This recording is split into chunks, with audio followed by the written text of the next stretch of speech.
watching the It's Her Time podcast with Cody and Jess. Hi, welcome back to the It's Her Time podcast. My name is Cody Sanders, and I'm a holistic health practitioner and functional nutritionist and the host of this show. And on this show, I love to give information that may be something you've never even thought about or heard about that can help empower you to be a better self-advocate for your own health. And on today's episode, I've invited special guest, Dr. Michelle Jorgensen. She is a holistic dentist. Now, what in the world is that? Have you ever heard of that? This is something that a lot of people don't even know exists, but there is a huge connection between our oral health and our hormonal health. And we're going to dive into that today. You guys are going to have your minds blown. But before we get into this episode, let's join Jess for a Mixers Girls Say. All right, Cody. For today's Mixers Girls Say segment, Yes, I'm going to do a this or that holiday edition and ask Cody the questions. Okay, you ready? Let's go. Yes, Okay. Let's do it. Would you rather cook the Christmas meal or clean up the dishes after? Cook. Okay, me too. Yeah. Would you rather have Christmas at home or Christmas at a resort? Ooh. I think that's a phase of life question too. Like I'm Christmas at home because my kids are littler and Christmas morning is like. I would choose home. Yeah. But. You can't go back on it. Oh, You can't ever. Dang it. Okay, No. just, okay. And Christmas this is at what you home have to do for your whole life. for the rest of my life. Okay. Home. It's great. If you ever do something outside of your home for Christmas, I I'm know. kidding. I'm kidding. Everybody heard me. That's what I chose. Okay, would you rather be the one giving the gift or receiving the gift? I love giving. I truly do. That's what gets me She excited gives about such Christmas. good gifts. Oh, I'm the worst. I'm a weird gift giver, honestly. I overthink stuff. I think like I go down these little rabbit holes of like would you look at inside me? jokes. No, serious. Like I will think of something just that, oh, we had a funny thing that we laughed about last year and this will be the funniest thing. And then the I person give opens the it, they're gift and they're like, thanks. Yeah, you they're know? like, I don't know what this is. And then I'm like, from. I thought it was so funny, but well, so I I'm not think you're very a good at- fantastic, well, fantastic gift giver. thanks. Would you rather have cramps on Christmas Day or after dinner bloating? After dinner bloating, because then I at least get a good dinner, right? Yeah. Okay. And you can have her digest. Yeah. What is your after Christmas morning gift giving? What is your time of day for what does the rest of the day look like for you on Christmas? We usually go up to my mom's and we have a good Christmas feast. So we usually have ham and all of the, scalloped potatoes and all the yummy things. And then we usually will exchange gifts with all of my siblings. And so the extended family. So we just kind of keep it going. Our family loves Christmas. I'm sure yours does too, but we try to. You are like a she's a very like holiday spirit person. Yes. You are. Any excuse to party. I am all about it. So, No, but we Christmas have fun. especially. We love it. We Yeah. both love holidays, but you Yes. are such a great That's Christmas what I gal. love. It's so fun with you because you're just like right on board. I don't have to talk you into it. Yes. Next year's Christmas album. Tell us what you'd like us to sing. And we'll Also, we know that this is the day after Christmas, and maybe none of you are even listening to this So right if this you second. are- But if you are, we hope that your Christmas was awesome yesterday. You're true blue friends of ours, and we Yeah. love you forever. You for might it. be listening because you're escaping the chaos of yesterday. Oh, well, we'll hopefully make it worth your while. So Yeah. thank you. Thank you if you're Hopefully listening. you had a fantastic Christmas. We love you. Here's the episode. Mixers is a company made for women by women. Each of our products have been carefully and lovingly crafted to support you in all stages of your life, providing you with the optimal health you deserve. Each ingredient we handpick is 100% all natural, backed by science, and chosen specifically to better your life physically, mentally, and hormonally. Each product empowers your body to take charge of its monthly hormonal shift and flows, empowering you to live life to the fullest. Let Mixers take care of your needs from sunup to sundown, and you take care of the rest. Check us out at mixers.com, MIXHERS. I'm so excited for you to get to just tap into the knowledge of our guest here. Dr.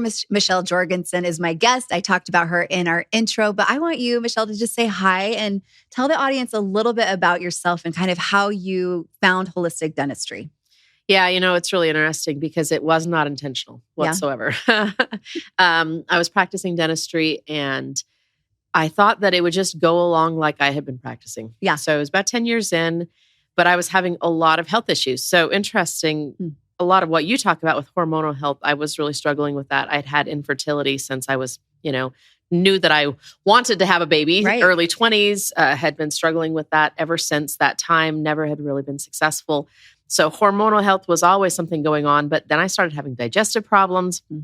I started having a lot of just brain issues. I just wasn't remembering things, and I've always had a really good memory. So it was obvious that something had changed. I just wasn't forgetting now and then. It was obvious. I wasn't remembering important things about patients and things I was doing. But then I also had really bad numbness. My hands were so numb, I wasn't able to hold instruments anymore like I was supposed to. Interesting. So I knew something was very wrong and started going to doctors, and they really didn't have any answers. They just said, go see a chiropractor, go get this x-ray of your shoulder. They didn't have good answers. And finally, I started looking for alternative options for practice. I had my practice for sale because I literally couldn't do my job anymore. Yeah. And finally, as someone a dentist, said, you've got to. You have to be able to hold things. Yeah. There's just no way I couldn't hold things. I couldn't do my job. Hand. Yeah. So somebody said, have you looked into mercury poisoning at all? Mm-hmm. And that was the first time I'd ever heard that. Even as a dentist, I'd never heard that could be a possibility. Looked into it. That's what it was. And all of a sudden, all of the symptoms made sense. My mercury levels were off the charts. And mercury is a neurotoxin, so it affects everything nerve-based, which is going to be your brain, going to be, numbness in hands, and it affects the gut largely. Absolutely. So I started having to do things differently for my own health reasons. Mm-hmm. And so I started removing mercury fillings safely. It's a totally different procedure. Found organizations that allowed or could teach me how to do that. And I didn't know that there were organizations. I didn't even know this existed. I bet there's not very many though, right? There aren't very many at the time. But they know what they're doing. They've been researching this. Yeah. So started doing that. And all of a sudden patients started noticing, because it's pretty obvious when you come and get this done, it's very different than what you're used to. And they would ask me why. So then I would share my story. And they would say, oh, well, I'm actually glad for me then that you're doing it this way, Yes. And well, of course, yes, I'm glad for you. I am too. And they started referring me to doctors and saying, I think my doctor might be interested in this. And then doctors started telling me, hey, do you also do this? And do you do this? And I didn't have a clue what they were talking about. So I'd have to go find. And all of a sudden I woke up and went, all of these things are in my profession. Mm-hmm. And they're right here in front of me. And I knew nothing about them. The profession isn't talking about them. But there's a huge impact on overall health that comes right here from the mouth. Right. So it just really was an organic process where people would ask me about something. I would go learn about it. And it was an awakening again. And I'd say, I need to know more here. I need to do better. And I need to do something differently. And that's really what's taken me to where I am now. Now we have a multi-specialty practice. We have 7 doctors.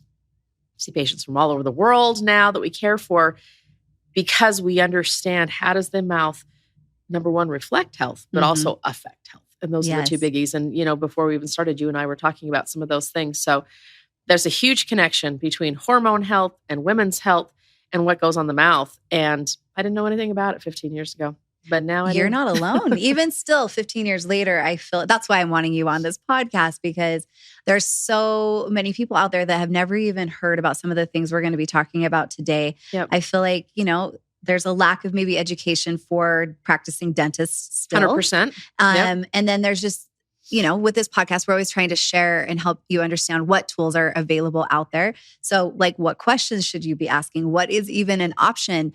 We have a cavity. We think we just go get a mercury filling. This is just how it's done. But yet, we're hearing about Dr. Jorgensen's personal experience, and you're not alone. I'm sure you've seen this now with how many patients that have probably been dealing with symptoms that they never connected to what was in their mouth. Yep. 100%. Yeah. It's interesting because the dental profession doesn't talk about this, number one, but doesn't understand either. And there is this statistic that says that dentists are one of the highest professions for suicide rates. Yes, that's true. I've heard that. Well, why? I mean, our profession's not that terrible. There's worse things I could do as a job. I can think of a lot of them. I've always wondered. I've always thought, I've been told that, it's because they're causing pain. And so they just feel bad because they're causing pain. There's other people that cause pain too. This makes so much sense. So when our brains are fried on mercury, makes a lot more sense that they're not going to be able to be stable and mood's not going to be stable. And anyway, as soon as I learned it, I just went, why are we not talking about this? We absolutely need to talk about this. And it's funny because, everybody calls me holistic or just knows that that's what to call it because there isn't a good word for it. But I actually shy away from that word a little because when anyone says holistic, they immediately think of some crazy things. Some woo-woo stuff. No, I'm a holistic health practitioner and people are like, what kind of woo-woo witch doctory do you do? But you're right. It's just really a whole health approach is what it is. That's all holistic means is that the body's connected. And for some reason we decided that was like crazy to think about that. I know. That we were connected top to bottom. It just makes sense to me, but I know. It's we true. are connected. Your mouth is hooked to the rest of you. So so I like to call it kind of health-based, health-focused. And even team members that now work for me say, when I first heard you were a holistic dentist, I just came to see what the heck was going on over there. Like they didn't. It was like more for you're like no numbing anything. We're just yanking those teeth out, or we're putting all kinds of weird concoctions. Yeah. But no, it's like going to see a regular dentist when they come and visit you. Like, what's an experience? Like, what do most people experience when they come to see you? So there is a difference because when you go to a regular dentist, you're going to go and you're going to get the x-rays, you're going to get an exam, and they're going to say, you have 3 cavities, right? And then they're going to tell you what to do about it. You need to come in and get those fillings fixed. Get them filled. So you get them scheduled, you go in, you get the fillings fixed, and then you go back and you do it again 6 months from now. But did they ever stop and say, why did you get those cavities? Never. Or what's in the filling material that I'm going to be putting in your mouth, could that be harmful to you? And could those cavities actually be a sign of something else that's going on? And perhaps, is there something we could do about both of those? It's just putting all the pieces together. And when you come, like when you see my office, it's the most technologically advanced dental office around because I have to defend what I do. People are going to question me and say, that's not true. Oh, no, actually, let me show you the 10 research articles that are within the last 5 years that show that what I'm doing is the exact right thing. I have to stand behind what I do much more so than other practitioners. They can just do what people have been doing for 50 years. Which is so backwards, but it's true. That is how it is. And I bet you do get questioned all the time because anytime we fight against the norm, it's like you do get questioned a lot. But what you're doing is actually taking a root cause approach. We talk about that on this podcast all the time when it comes to all of the areas of our health. And it is also important for us to take a holistic or root cause approach to our dental health as well. So absolutely. Because you're right. We kind of started out the episode talking about like, not only like what we can do once there are issues, but like how can we actually prevent some of the things that we deal with our mouth? Yeah.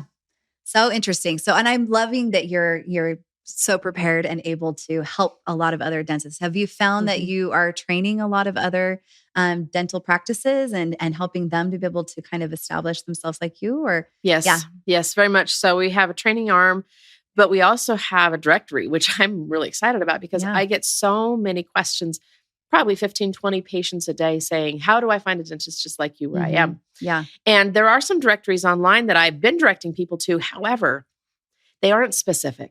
It's somebody that might be interested in health-based dentistry, but I don't really know what they do. And a lot of times when I would send people there, they would say, they weren't anything they like weren't you. like you at all. So now we've created our own directory to be able to do that. And along with the directory, we vet and train dentists to do the things that we're going to talk about today. Yeah. And I think that that's important.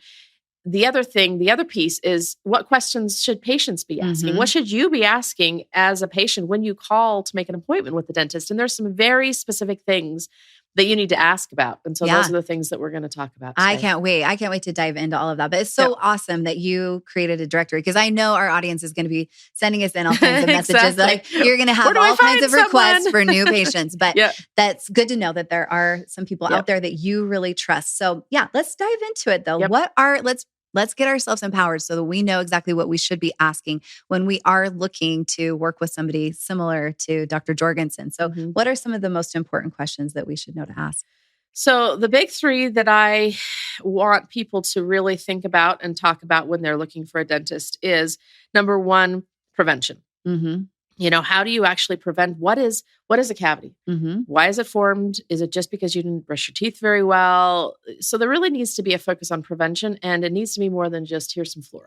Yeah. So prevention is a big one you need to be asking about. Are you a fluoride-free office? Or is that the only thing that you're offering? And are you? I am very much fluoride-free office. So that's probably one of the big reasons that a lot of people come after you, right? Because whenever I mention that, I get so many people like they're mad about it almost. Yep. It's like, it's interesting. Okay. So we'll go to that one. Yeah. So that's prevention is definitely the one. The second one is diagnostics. What are they doing to actually find out what's happening in your mouth right now? And a cone beam CT scan is huge. I'll explain what that is. We need to be able to see what's going on. And you cannot see it with a traditional dental x-ray. You just can't see it. So we have to be able to see. We have to be able to diagnose. We use a microscope for gum disease. So those are questions as well. How do you diagnose gum disease, or how do you diagnose issues? And then the third is, are there treatments that are going to be more focused on your health? Materials used that are better for your body, those kinds of things. So those are the big three. So let's dive into the prevention piece, because I think that goes really along with hormones a lot. Absolutely. I'll often ask people, what are 2 times in life when people get a lot of cavities? Teenage years and pregnancy or / nursing. Yes. I've only had 2 cavities. You'll be so proud of me. I've only had 2 cavities. Very good. My whole life, one with each of my pregnancies. You got it. Yes. You got it. All right. So those are both times of hormone change, right? Absolutely. Times of hormone change. The third time that people will often get a lot of cavities is menopausal years. And this isn't just women, this is men as well, later life. Why? Again, hormone changes. Yeah, makes sense. Why? What's changing in hormones? So there's 2 things that are going on. The first is really fascinating, actually. Teeth themselves have a fluid flow. Right. So you know how we have a lymphatic flow through the body, we have a blood flow, we have a lot of fluids flowing. There's actually a fluid flow in the teeth as well. And that fluid flow naturally flows from the inside out. When there's times of hormone change, that fluid flow actually reverses direction and flows from the outside in. So when it does that, it's literally pulling some of those things that cause decay into the tubes or into the tooth itself. Wow. That's interesting. Yeah. That's so we'll cool. see a change in tooth decay during times of hormone fluctuation. So what does this mean? What do you have to do? Well, that's the other piece that goes along with it is during those times, especially teenage years and pregnancy, there's a high demand for minerals in the system. I joke with people all the time, with women all the time, when you are growing a human. Yeah. I mean, think about it. Those babies just suck everything out of us, Well, think about it. I mean, they have to grow bones. They have to grow muscles. They have to grow ligaments. They have to grow nerve tissue. They have to grow, think of the things they have to grow. Well, how do they grow them? What are they using for building blocks? It's like building a house. Yes. When you build a house, you have to have wood and nails and bricks and, all the building materials. Yeah. Yes. So what is a baby using to build their body? All the nutrients. And, all the building needs materials. These nutrients just to support her own health, but now she needs additional nutrients. Bingo. Yes. Because the baby can only grow with what they're provided. Well, where do they get it from? Yeah. They don't plug in. They don't, get deliveries from Amazon. They have to get it from the mom's body. Yes. And if the mom's body doesn't have enough for both mom and baby, the mom is going to suffer. Baby will always win. Yeah, we were going to say jinx. Jinx. The baby always will be the person that gets the most, because that's how we want it. But that's true. just how nature has worked. Yeah. It is prioritizing that next generation. Yeah, absolutely. Baby always wins. So if you are getting a lot of tooth decay, but also think about teenagers. What's happening during teenagers? Oh, they're growing lots like crazy. of growth. They're growing bones. They're growing all of those other things. Again, it's the second time of massive growth. Where does that growth come from? Right. From building blocks that teenager is providing their body. Well, if they're not providing their body with enough, then what happens is the body's got to go find them somewhere. It needs to grow a bone, but it can actually live without a tooth. So it will pull minerals from the tooth to be able to feed the bone. Right. Same with mom. It'll pull minerals from the tooth to be able to feed the baby. It prioritizes. Yeah. It prioritizes. So when you get these changes, hormone changes, times of rapid need for, or, massive need for nutrients, we will see tooth decay happening simply because the body is sacrificing the tooth for the greater good, basically. Yeah. And this makes so much sense to so many people, because I'll have a whole family come in and the dad has no cavities. The mom has 7. The kids are like hit and miss, some here, some there, Yeah. And the mom's furious because she's like, I brush 3 times a day. I floss twice a day. My husband doesn't even own dental floss. Why does he not have any cavities? And it is unfair. It is totally unfair.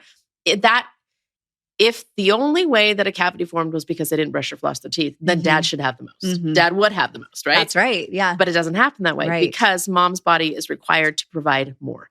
Yep. So what that means is during those times of high hormone change and high need for nutrients, you have to add more. Yes. That's all it is. You just have to add more. And I know that this is a big one for you. Oh, it's a huge one. This is your talk. This is my talk. Yeah. Yeah, is you have to add more. And when you add more, it then provides what the body needs. There is a way to add more to the teeth specifically. You have to add it internally, which is a lot of what your products do as well. They're adding minerals and you're adding those nutrients, the things that you need to be able to uptake the minerals into those cells. So I'm big on vitamin D and vitamin K. Those two are absolutely essential to take minerals in, but you also need them from the outside. So let's dive into that fluoride debate. Okay, let's get into it. So fluoride started for a good reason. Yeah. They saw, this was in the 1930s, they saw that people who had water from a well that had higher natural levels of fluoride had stronger, more cavity-resistant teeth. They also noticed that the teeth themselves were what are called mottled. It's like they're speckled. They have a lot wider areas and sometimes even some brown areas. Yeah. So they saw that with high fluoride levels, but they did not get tooth decay. So they said, all right, so then if we could just use lower levels of fluoride than what we're seeing in this well water, could we actually make stronger teeth? Yeah. Cavity-resistant teeth. The concept is awesome. Makes sense, right? Let's do this. Let's do this. The problem is that when you take something internally, so they started adding fluoride to tooth care products, toothpastes, mouth rinses. They started doing fluoride supplements for babies. I remember taking that little pink pill. And I can remember the taste of it even. So fluoride supplements as well as fluoride in the water, in the municipal water systems. They started doing this. What they didn't take into account is that nothing that we take in affects just one part of us. Right. So that's what a side effect means, is that a side effect doesn't have to be negative. It's just simply an effect that a thing had that we didn't intend. We took it to make our tooth stronger, but it also has effects that we didn't intend. Right. And a couple of those, there's three that are biggies. The first is that it changes bone structure too, because the minerals that make up teeth are the minerals that make up bones. So it made bones more brittle. Which is like the opposite of what you would think, right? Yeah, but it makes teeth more brittle too. It makes teeth stronger and more brittle. It makes bones stronger and more brittle. So they were finding a higher level, or are finding a high level of hip fractures and other bone fractures in highly fluoridated areas. So it affects the bones. The second one it does is it interferes with thyroid hormone because thyroid hormone is activated with something called iodine. Well, iodine and fluoride are cousins. And fluoride is the bigger, meaner cousin. So he's going to push iodine out of that fluoride hormone, and it's not going to be activated the same way. This is where we're going to see a lot of hormone changes in people.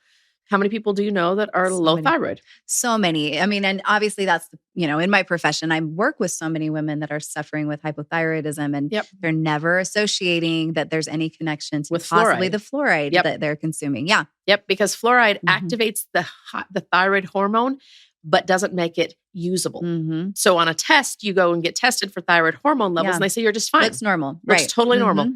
So why do I feel so lousy? Yeah. Because it's activated with fluoride, not with iodine. Right. So that's the second one. The third one is there's actually research, and this is one of those that when I say, people are like, oh, come on, prove that one. I can. There's research showing that IQ levels actually drop in children that have had high levels of fluoride. Amazing. This is affecting your brain development. Yeah, scary. I'm not okay with that. I'm really not okay with that. So here's the kicker. There is a natural fluoride in teeth. Yeah. So when a tooth gets a cavity, what actually happens is the minerals in the tooth and the enamel are being pulled out to be used in the body elsewhere. Right. Or if there's a lot of acid on the teeth, the acid just dissolves the minerals. They're not taking fluoride out. They're taking a mineral out called hydroxyapatite. It's a mineral complex, calcium phosphate. That's what's being lost to create a hole in the tooth. Once there's a hole in the tooth, bacteria crawl in, then they dissolve more and they crawl in further. And that's what a cavity is simply bacteria or acids taking minerals out of the tooth.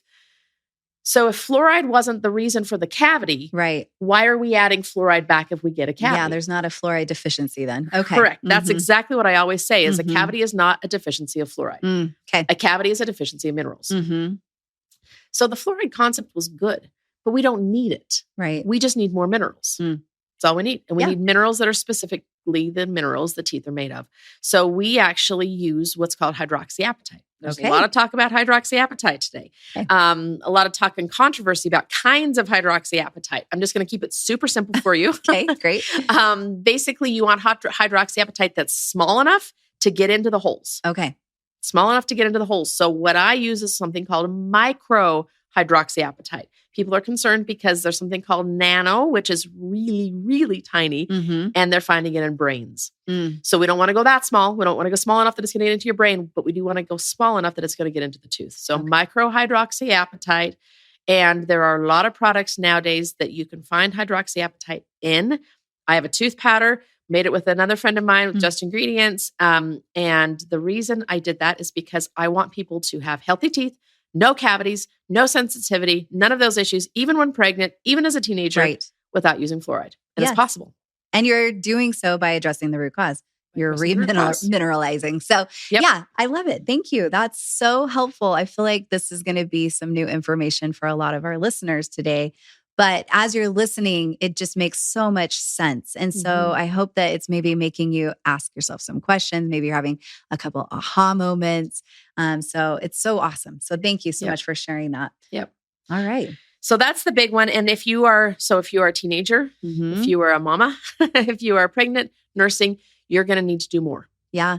That's just as period. You're just going to have to do more and more from the inside and more from the outside. The inside is minerals you provide, as well as vitamin D, vitamin D3, vitamin K2, and minerals from the outside, which is hydroxyapatite. Great. You're just going to need to do more. Yeah. And you're applying that just topically to the tooth. Yep. Right. You use it. So the tooth powder is something you use in place of toothpaste. You just use it twice a day, just like you normally would. If you are cavity prone, or if you are in one of those heightened times of life, I will actually have people take a little bit after they're done brushing, take a little bit and just rub it on wherever it might be sensitive or wherever the cavity might be starting, and go to bed. Interesting. Okay. So it just sits there and soaks. Yeah. So amazing. We just want to stay. Amazing. Well, we'll definitely put a link in our show notes. Carlin Call of Just Ingredients is a good friend of ours as well, and we love her. And so we'll put that in our show notes so people can get their hands on that as well. And then how often do you do kind of a treat? Is this something that's like a maintenance, or is this just when there's a cavity, or? This is the thing you're going to use from now on. From now on. Because look at the toothpaste you use. Right. Look at the ingredients. Do you want to eat them? No. People will say, oh, no, I spit it all out. Really? You absorb. Do you ever swallow your spit? Because that toothpaste is in your spit. Yeah. And you are guaranteed you are swallowing all of that. There are surfactants. It's like sodium lauryl sulfate, which makes it foam up. There are disinfectants. There are antimicrobials, things that we use in hand sanitizer. It's in our toothpaste. Do you really want to eat that? I don't really think I want to eat hand sanitizer very badly. I don't want to touch it. I don't want to do anything with it. Right. But I certainly don't want to eat it. You don't want to eat the things that are in fluoride. So that are in toothpaste. So why are you putting them in your mouth? No, this replaces your toothpaste forever. Yeah. This is the only thing you use ever. Amazing. Yep. Okay. Yeah. And people love it. Love it. Love it. Love it. Good. So, yep. I love that too. Because sometimes when you try to choose the healthier source, it's like you are just like a big sacrifice. It's making you gag, the whole time. No. You're like, that's not the situation here. So even your kids wouldn't mind. We have a kid's flavor. It's citrus. It tastes like oranges. Oh, sounds awesome. Yep. Sounds so good. Okay. I love that. So as far as like prevention, we've talked about that a little bit. Yep. And then let's say that, we talked a little bit about treatment as well. So let's talk a little bit more about some of the more common things that you see when somebody comes in besides just cavities. Is there anything else that when you're looking at a mouth, I guess what I'm getting to, when you're looking at a mouth, there's a lot that you can tell about what's happening in the body. The tongue, the gums, these types of things can give signs to maybe what might be happening elsewhere in the body as well. Yep. So the first thing that we always do, we do a full intraoral exam. We're looking at, let me give you some examples of things we're looking at that you might not know about. Okay. So often on the sides of the tongue, people will see what we call them scalloping. So when you stick your tongue out, you see there's kind of these indentations along the sides of the tongue. And you think, what is that? Well, what that is when you are actually not getting enough air at night, usually it's nighttime, that's when you lay back and when all these muscles that hold this airway open, when they relax, which is supposed to happen during deep sleep. That's the definition of deep sleep. Yeah. Is paralysis. All the muscles relax. All those muscles holding your airway relax. And if there's not enough room for your tongue and all the tissue to fit, your tongue will go back and will block the airway. And this is leading to really poor sleep in a lot of people. So it'll show up as signs like I can't go to sleep very easily. I wake up multiple times during the night. I just don't feel rested when I wake up. I don't feel like I really slept very well, or I just can't recover. I can't quite get over things. All of those are signs that most likely you're not getting enough air at night. Well, the sign you can look for is that scalloping on your tongue. Because if you can't get enough air when everything relaxes, your body won't allow it to relax. So you will squeeze your teeth. So if you're grinding or clenching your teeth at all, or if you have those signs in the teeth, or if you're wearing out your front teeth right here and they're flattening out, it means that your body's working to get more air because it will squeeze your teeth, which flattens your tongue against the sides of the teeth, creates those scallops. Yeah. So it's just indentations of that tongue being pressed against the teeth. Your body is working to firm up all those muscles and hold that airway open. So it's a sign that you're not getting enough air. So that's a big one that we look for. Yeah, also, the groove in the center of the tongue. If you have a groove in the center of the tongue, it's oftentimes signs of B vitamin deficiency, as well as your tongue not being able to fit very well. You may have a very narrow jaw and your tongue can't fit. So it has to actually fold in half to fit inside of your jaw, which will often be a sign again of airway issues. Yeah. So it's all connected. It's all connected. Yeah. If you have patches or sore spots on the sides of the tongue, that's a liver issue. It means you need to think about detoxing. There's something that's affecting you that your body's not able to get rid of. So you need to start working on some of those detox pathways right in the very front. If you've got a red spot right in the very front of your tongue, that is at the heart area. So if it's red, if it's swollen, it means your heart is struggling with something right now. So there's signs that you can look for just right there in your mouth, on your tongue, on your gums. If the gums are swollen and red, it's often a sign of overall body inflammation. So there's something that's inflaming you. And that's a big one when we talk about dentistry that may actually be related to dentistry. The two biggies that we look at are old root canals. Yeah. And areas where teeth were removed that didn't heal properly. And most people say, well, I've never had a tooth out. Did you have your wisdom teeth out? Right. Right. That's so interesting. I'm going to go on a little not a little side talk here. Tell me about your view or your opinion on root canals. Because I bet you've got quite the opinion that might differ from some people's thoughts. Probably than most people's thoughts. Right. So the reason I have my opinion is not just because it's my opinion. It's because of what I see every single day. Yeah. That's why I want you to share it. Yeah. So diagnostically, it's interesting. When I'm doing presentations, I show two x-rays that for me were a turning point in my career. I had a patient come that had a tooth that was sore and she'd already had a root canal. And she said, ever since I had this root canal, it just hasn't felt right. So many people say those exact words. Yes. It just hasn't felt right. Like it's not excruciating pain. It's not a toothache per se. It just doesn't feel right. So she said, it doesn't feel right. I took a traditional dental x-ray, you know, the kind where they put it in your mouth and they snap the little thing and they pull it up on the screen and you can see what's going on.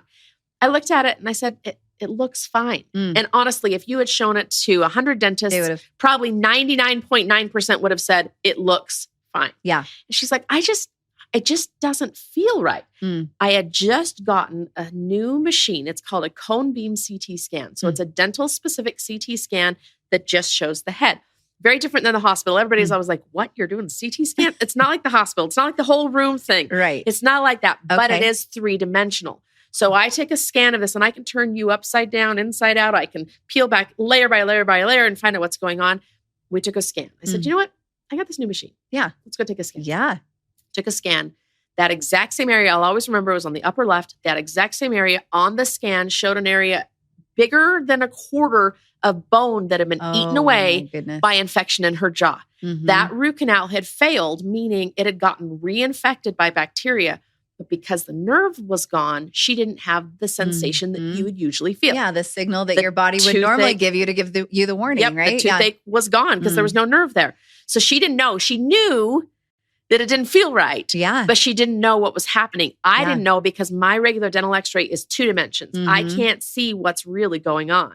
And the regular dental x-ray is actually about 6 months past what's happening today. So I'm seeing what happened 6 months ago when I take a dental x-ray. Yeah. So when I take a CT scan, I'm seeing what happens today, what's going on right now. I took this huge hole in the side of the jawbone and we both went, oh, wow. Oh my gosh. She was like, when can I get that tooth out? When can that come out? Can it come out tomorrow? Yeah. Yes, I believe it can. Yeah. So that was the first one that I saw that really went, what are we not seeing? Yeah. So it's not that we are put blinders on at the dental profession. It's that we didn't know what was going on. The tools you didn't have available to you to we actually didn't know see that. So now if you come into my practice as a new patient, you will get a CT scan. Okay. There is no option because I cannot see your airway. I cannot see failed root canals. I cannot see infection in jawbones. I cannot see your sinuses. I cannot see any of those without the CT scan, but I can see them all with a scan. I can see everything. I can see your spine. I mean, I can see everything. And so now that I do this on every patient, I probably find, 5 to 10 failed root canals a day. Yeah, a day. Wow. And what does a failed root canal mean? So here's the problem. Inside of a tooth, there's the main canal inside of the root. That's where the nerve and blood vessels live. But there's little side channels that go off. They're feeder channels because this tooth needs minerals all the way out here. Right. So there needs to be ways that those minerals get all the way out to the outside. That's where that fluid flow happens as well. The main nerve is large enough to clean and fill. That's a root canal. They clean that out. They fill it up with plastic. That's a root canal. Those little side channels are too small to clean or fill. So there stays blood vessel tissue, nerve tissue in those little side channels. That's dead tissue. Yeah. And I always joke, I say, well, let's say that you had a gallbladder attack and the doctor said, you need to have your gallbladder out. So they pull your gallbladder out, they clean it out, they stuff it full of plastic, and then they shove it back in you. Yeah. And they say, good luck. Good luck. I hope your body's okay with that. Yeah. I hope it's all right. You don't have very many side effects. Yeah, I hope no bacteria are going to find that dead stuff in there. And, because that's really what we're doing with teeth. Yeah. We're just filling up with plastic and we're shoving them back. We're leaving them in the head. Bacteria love dead stuff. Oh, yeah. So they're going to find the dead stuff no matter what. They're going to find it eventually. And again, the warding system's gone and they start to destroy bone. They start to grow. And the first thing it does is it affects your immune system because your immune system has to fight this 24/7. Well, it's just chronic inflammation all the time. Chronic inflammation and chronic depression of the immune system. So now we see chronic disease coming because it's been fighting something else. Right. And it can't fight the new stuff. So we see all sorts of autoimmune conditions related to these failed root canals. So it affects the immune system. And finally, the immune system can't keep up. The bacteria start to spread. Every time you chew on that tooth, you are spreading that bacteria all the way through the bloodstream and all the way through the body. So many failed root canals. Right. And how many are done? 35 million are done in the United States alone per year. Per year. 35 million root canals are completed in the United States per year. So that means 35 million potential failed root canal and bacterial chronic infections are starting every single year. That's why you're seeing 5 a day. That's why. Because there's so many that have failed. And these are connected to every disease across the board. Right. But primarily those chronic inflammatory-based diseases, which are heart disease, cancer.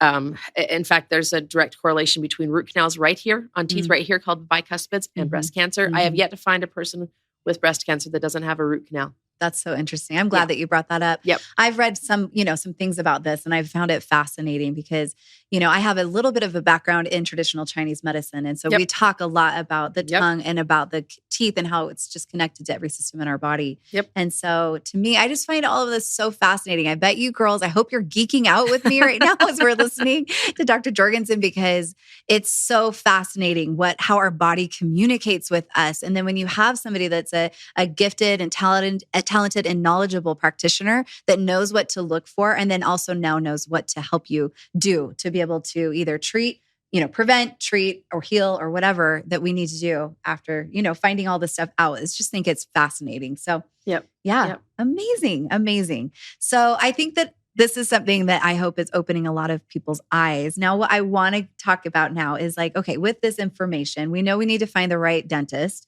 We need to be asking the right questions. What do we do? What are some things that the women that are listening today can start today? Like some of the best tips that you could give them with their own daily oral hygiene? What are some things besides using the toothpaste or the tooth? Is that what you're calling it? Tooth powder. Tooth powder. What else should they be doing? So one thing that a lot of times people are concerned about is gum disease. And gum disease is a problem, especially when pregnant, when the hormonal issues are happening. It's a huge thing. And there's an enormous connection between gum disease and pregnancy and just hormonal problems. There's a whole name for it. It's called pregnancy gingivitis. We look in the mouth and go, oh, you have pregnancy gingivitis. Well, do you have to? Or is there something you can do about it? So oftentimes people will turn to a mouth rinse or something of that sort to try to manage it.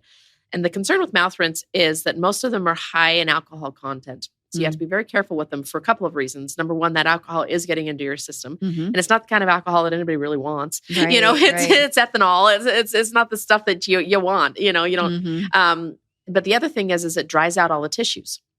Because if you think about it, when you go to the doctor and they use an alcohol swab, what is it doing? It's drying it's disinfecting and drying that area really, really rapidly. So what it's doing in your mouth is it's disinfecting. Sure, it's going to kill some bacteria, which we've now learned with biome issues and things that we don't necessarily want to just destroy everything that's in there, right? Yeah, because if you kill everything, well, then the bad guys actually come back faster first. So you don't really want to kill everything. You want to be a little more selective, but you also don't want to dry out things because when you dry out tissues, bacterial growth will accelerate, will be faster. Yeah. So what we find is when you're using these mouth rinses containing a lot of alcohol, you get more fungal issues because bacteria are killed and now fungus comes up. And so you get a sore tongue, you get sore gums because you get yeast infections elsewhere too, because it's all connected head to toe. Right. So yeast infections elsewhere may be related to your mouthwash. Who knew that? Interesting, right? Right. So don't use alcohol containing mouthwashes. Okay. What do you use instead? You want to use what I like. In fact, I have a mouth rinse, but it has colloidal silver in it. Why colloidal silver? It needs to be not ionic silver. This is something that's important. Okay. I can talk forever about this and I won't because it's super boring. I'm like, please, but no, yes, I get it. Basically, colloidal silver is silver suspended in a liquid versus ionic means it's actually a changed particle and it's going to change you. It's going to change your cells. It's going to change everything. You don't want that. We just want that silver particle because it will destroy bad bugs. It doesn't destroy good bugs. Amazing. Yep. So it only destroys bad bugs. So you do want that. It's going to moisten the mouth. And ours also contains some herbal formula, some other things that will keep the mouth healthy while freshening the breath and combat that gum disease because you want to manage the bacterial load, but you want to do it in the right way. Right. So mouth rinse is one of the options. The other one is oil pulling. Yes. Oil pulling is an ancient Ayurvedic technique from India. What's the concept here? So bugs of all varieties, the outside of them is made of fats. The outside of all of our cells are made of fats too. But their cells they're floating around in us, whereas we're not floating around. We're a little connected, thankfully. So they're floating around and the outside of them is made of fat. Okay. So when you put oil, typically it's coconut oil or sesame oil. I like coconut oil because it tastes a lot less than sesame oil does. Yeah, it's good. When you put that fat in the mouth and you swish it, what you're doing is you're literally pulling those bacteria. It's attracting the fat in the outside of the bacteria to the fat in your mouth, and it's pulling those bugs out from nooks and crannies in the mouth. Now, again, you could be concerned and say, you're getting rid of all the good ones and the bad ones too. This is why I don't do it every single day. Okay. So I recommend people typically do it 3 days as a kickstart. Okay. You put it in your mouth, you put about a tablespoon in, you swish for 15 minutes. That's going to sound like an eternity. It does sometimes feel like an eternity. I will just tell you. Yep. Yeah, it does. But you'll get used to it and then it's no big deal. And I do it while I'm putting on my makeup, while I'm doing the dishes, something else. You can't talk to anybody. So it's kind of nice, actually. Your kid's like, so sorry. So can't talk. Then you're going to spit it in a tissue, not in your sink unless you want a clogged sink. Spit it in a tissue, throw it away. And you're going to do that 3 times, like 3 days in a row. And then you're only going to do it every 2 or 3 days. You just want it to balance things. And you're going to find that it does balance. And it's supposed to. Research shows, they believe that it actually helps with gut biome problems too. Because you are swallowing some of that. It is balancing there a little bit as well. So there's research showing that it can affect more than just your mouth health. Absolutely. So that's a fabulous one. And then just adding a lot of minerals, adding a lot of highly mineralized foods. And this is the interesting thing. Guts, one of the things I talk about a lot is gut health, because that is sometimes a reason why we get tooth decay or why we have other issues is because we're not absorbing minerals properly. Right. So gut health is actually really important. You may have talked about before, I call it the baking soda test. Super down and dirty test. Everybody can do it I don't know if I've talked about this before, but I'm so excited that you're sharing this. This is great. Really, really easy. Yeah. Everybody can do it at home. Your kids can do it. Boys especially love it. You'll see why in a moment.